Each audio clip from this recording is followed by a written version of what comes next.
Bansang Thailand, dinarayo ng mga Briton dahil sa mga kapistahan at kasabik-sabik na aktibidad na maibibigay nito sa mga turista. Ang detalye sa ulat ni Elizabeth Kachin. Ayon sa isang artikulo na inilabas ng isang London-based website, may ilang rason kung bakit nire-rekomenda nila ang pagbisita ng mga Briton sa bansang Thailand. Ayon sa sumulat ng artikulo na si Kate Nelson, ilan sa mga dahilan ay ang sumusunod. Abot kaya, maganda at maayos ang mga hotels doon, maraming piyesta at masayang nightlife, at idagdag pa ang skill development courses doon.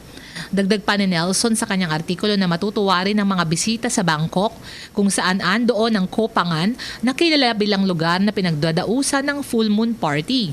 Ilan pa sa mga kaabang-abang na pagtitipon o di kaya piyesta sa Thailand ay ang Thai New Year o Songkran kung saan halos 3 araw itong ipinagdiriwang. May oportunidad rin upang mapagbuti pa ang kakayahan at magkaroon ng dagdag na kaalaman ng mga bisita sa kultura ng mga Thais tulad ng yoga, pagluluto at iba pang outdoor activities.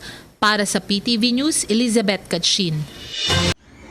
Ako po si Cathy San Gabriel. Subscribe na sa PTV YouTube channel. I-click lang po ang subscribe button.